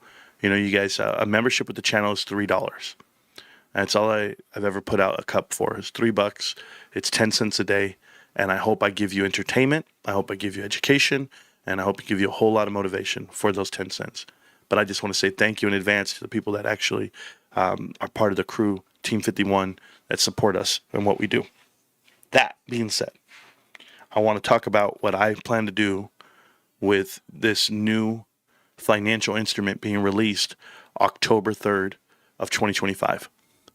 If you're not familiar, oh my goodness, 10 free memberships for the crew, for you guys. There you go. Thanks, Sharon, in advance. Sharon's killing it right now. You're amazing, bro, and the community, Gramerica. Thank you. Cat Meow, thank you so much for saying that to me. So the cutoff date is going to be the 3rd of October. The actual issuance date will be October 7th. We're going to get warrants, okay? So warrants are a rights to, I've said this to you guys before, you have the right to buy a share of GameStop and exercise at $32, okay? As of tonight, before the market opens in a couple of hours, Minty Fresh Turds upgraded his membership to Diamond Hands. If you guys don't know, that means he's at the top level that I offer. But that's real cool. Thank you so much. So this is my position. I show everybody. I'm not afraid to show it to you. I write it down. I have 1,350 shares of GameStop. That cost me $33,000 is my amount that I have into the investment. And my cost average is $24.44. Now the stock is trading at $26. I'm up at least $1.50 plus on each share, a couple $1,000, but to have $33,000 in there waiting for a price target north of 100, north of 300, north of 400, people don't understand how that multiple happens because they look at things in small numbers. Okay. I want to explain to you about this warrant. It says, I'm wondering about how much warrants will trade for if the price is anchored below 32. So you'll find a special price for these warrants. There's still going to be value under 32. The idea that you have a timeline of a year before you can exercise or before they expire, I should say. Don't let me misspeak on that. But Tony De Niro came out with the video where he said 7 companies, and here's what they've done since they've issued warrants, and it was 6 in a row of negative outcomes, i.e. warrants expired worthless, they went down to 4 cents a piece, and it was a scare tactic, right? This whole video. There is one company out there called Oxy that he looked up, and he said that went up 25x on warrants.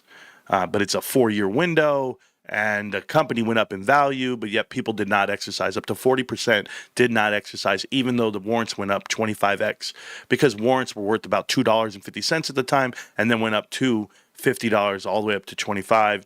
Right now it's sitting at 25. So you find a happy medium. You find some run in it. If the stock can go up, if the company fundamentally goes up. Here's my thing. I'm bullish on GameStop. You guys know I'm bullish on GameStop, and I have been for a very long time. I don't have a window. The window's a year right now for these warrants that are coming out. Everyone's getting awarded. I'm getting 135 warrants myself. And those 135 warrants are probably going to be worth $2 to $5, whatever. I don't know. And I don't pretend to know. But it wouldn't matter what they're worth. I'll be buying warrants. I'm going to buy as many warrants as I can handle, as I can afford. Maybe I buy one a day. Maybe I buy one a day for a whole year and see what happens with them. It's not money lost in my mind. Certainly, if they're not going to be if they're going to be trading for $2, $3, $4, I'm not going to miss it. I'll buy a couple, buy a couple, buy a couple. But when I have enough to where I'm like, yo, I got 200 warrants. I'm sitting here looking at it, and then they're starting to give me money for my warrants, and they come out and they go up in value because GameStop price goes up. Yeah, I'll get a premium for them, and I'll feel good about it. But someone's going to exercise those warrants. If they're not going to exercise and they wait till the end, that's on them. It's not going to change my day. It's not. I'll just buy more shares with the money that I get from the warrants themselves. So I'm going to look at it a whole different way. I'm just going to play it out as it comes. I'm not trying to predict price action. I'm not trying to predict anything. What I am telling you guys is it's a small float, like I told you. This is the best advice I can give you from anyone who ever trades warrants. I was actually talking to a warrant trader in his Discord. I talked to a guy because I wanted to know. I said, you trade warrants? He said, yeah. I go, okay, let's talk. He said, Marantz, all you have to know is that they're extremely volatile.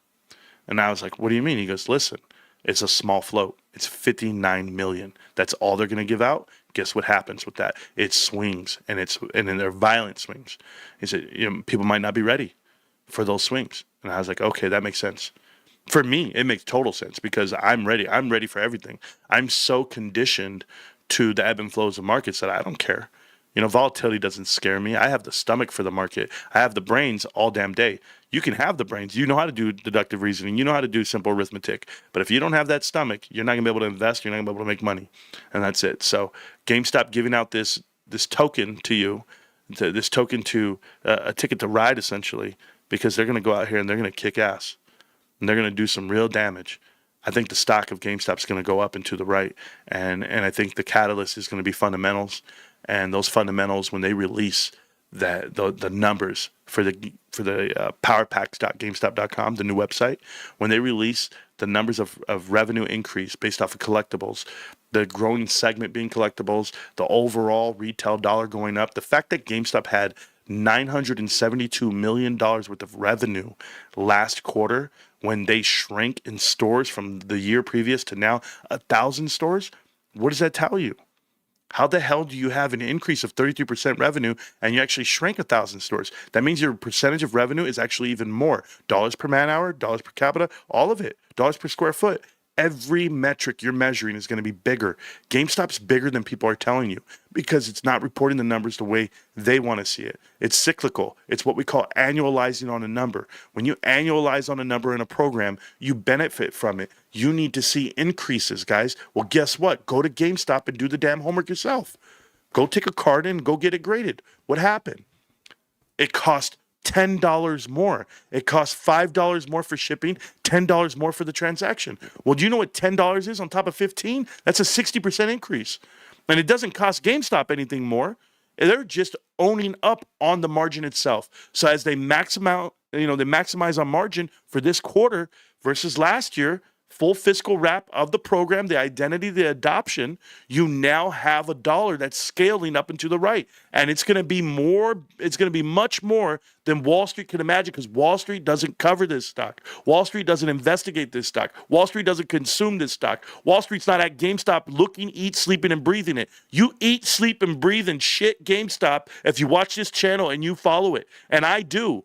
And I respect it so much to tell you, you're a millionaire. They don't even have a damn clue. I saw the article that came out today. Maybe you guys missed the article. It says GameStop's book, fundamental value right now is $120 a share. Fundamentally, it should be listed at $120. Not it will be, not it should be, not it could be, maybe one day. No, it said right now $120 is what it actual is, and it's not priced that way. So you owe me 5x on my number. I know what it is. I've been saying this for years, and because it's been years, it's like the old adage, if you've been right for 7 years, well, that just means you've been wrong for that long. Because if the fruit of it is not here in front of you, the idea that somebody wants to get just trophies of the flesh, that's all it ever is. I just want the profits now. I want the outcome now. Sure you do. And then what do? You're not conditioned for this yet, guys. I had to prepare myself for the building, for what we do. The platform we build, the interaction we do from person to person, from investment to investment, interview to interview, debate to debate. Oh, I'm telling you, I feel so much better about the way I present myself in a debate about GameStop and finance and nobody wants to debate me anymore. The debate's over. They packed up and went home. You ever think about that? I think about it every day. My chat used to be infiltrated with hundreds of meltdowners. I had Twitter, people just coming at me left or right. I don't have a single person coming at me on Twitter. Not a Spaces call invite, not a person saying we're doing it wrong. You know what I have? I have bots in the chat, bots in the comment section, pumping out misinformation and bullshit because they know you guys read the comments. Let me know. S&P 500. You know, I've been talking about this for 4 years now, about GameStop getting to the S&P 500. And it's like a kid who's like better than all his peers, like in middle school. He's going through puberty. He's like, man, I can touch the rim now. I can dunk. I can run. I can jump. I'm going to make it to the NFL one day. I'm going to make it to the NBA one day. I can do this. But you still got to do all the work in between. Just because you have the characteristics or you have the footprint, or we see it, right? Like we see it. Like as a coach, I used to go around. This is a true story. My dad and I, we used to go to the neighborhoods and we would look for kids riding around on bikes. And my dad would be like, hey, we got to find some kids because we got to sign them up for football. I'm like, okay, well, what do you want to do? Is look for the ones on bikes. I go, why on bikes? He goes, oh, because that kid has means to get around if he had to get to practice and back. His parents let him out so he can go ride his bike and get around, but at least he'll do something productive. And we'll have that conversation. So we would find kids on bikes. Hey, what's up, dude? What you doing? Hey, you play football? Yeah, I guess. All right, come out, play with us, man. We're going to take you. We're going to put you on a team. We'll sponsor you. Don't even worry about it. My dad sponsored hundreds of kids, picked them up for practice, took them to practice, dropped them back off. Those kids end up going to college for football, being amazing football players, right? No, but hear me out. When I talk GameStop and I say they're going to the S&P 500, it's like I'm seeing a kid on a bike. I saw GameStop. I knew what it was. I understand retail. I know how they merchandise. I know what they're trying to build. I know the identity. I know the culture. I get it. Okay. It's an S&P 500 company waiting to happen. No one else believes it yet until it happens, right? Now you go look at the S&P 500 and the bottom 50 companies suck ass and they're terrible and they're all leveraged. They're all debted out. They're maxed out. That's it. They're maxed out. They're not GameStop. They're not transitioning. They're not pivoting. They're not rebuilding, re-embody themselves, re-envision themselves. They're not doing that. They're just who they are. They're private equity pump and dumps and, they'll carve out the assets and off to the next one. But while I'm sitting here telling you we have an S&P 500 company, yeah, I saw him. Well, I'm sitting here telling you we have a company. The requirements to get into S&P 500 keep increasing, as if someone's trying to avoid us. GameStop's moving up, guys, in market cap. All right, man, check it out. Requirements for S&P, pick it up. It used to be $13 billion in 2021. It used to be 15 in 2022, 18 in 2023, 20 in 2024. It's now $22 billion in 2025. GameStop's trying to catch it, and it will. And it will catch it. And when it does finally catch up, maybe everyone's positioned themselves to have the right position that they want, and then they're going to go. But I'll be here. What am I talking about? Well, let's see. I'm talking about finance right now. I was talking about Charlie Kirk earlier and the motives behind the assassination and who's to blame. I talk about a lot. It's called Morant's Rants. I'm on YouTube, bro. That's where I'm at right now. Are we cool? All right, thank you. Yeah, Kirk did a whole lot of personal attack stuff. You know, I know Kyoto tells him that, like, this is why I fight. But think about it, man. I want you guys to be me for a day.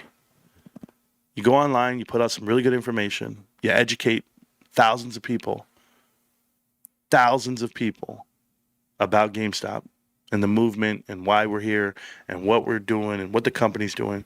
And all you do is educate. That's it. And they just attack your whole life. Everything you've ever done, everything you want to do, everything you will do, and they smear you and they try to discredit you. Can you imagine why they do that? Like, if I'm wrong, then why even bother me? Oh, because I have influence? Because I have people that watch? What do we do? 600,000 views this month on YouTube. They can't even dream. I'll be here when we're at 1 million a month. And then I'll be here when we're at 10 million a month. And then I'll be here when we're at 100 million a month. And I'll remind you, because I don't think you know who I am and what I am. I'm never going to lose, man. I'm never going to lose. My mindset's too different. My mindset's way different than yours. When you're driven by money, okay, you lose. When you're driven by passion, that's how you win. I'm passionate about what I do and why I do it. My wife will tell you she says I'm crazy. I'd rather be crazy and right than not. Anyway, I'll see you guys tomorrow. I'll be live. I'll have everything going on for the stock market. I'll give you a whole rinse and repeat about what's happening. We'll catch up on other investments. We'll catch up on a lot of other things, but it's just one more day closer to GameStop, one more day closer to the edge. I'm going to go do this another load of laundry. I'm going to go do dishes, and I'm going to tell you that I'm going to pray for all these people out here who speak the way they do when they could be friendly and they could just listen. And don't confuse the message with the messenger. That's what I could tell you. GameStop. Can't stop, won't stop, GameStop. I'll see you tomorrow, millionaires. Peace.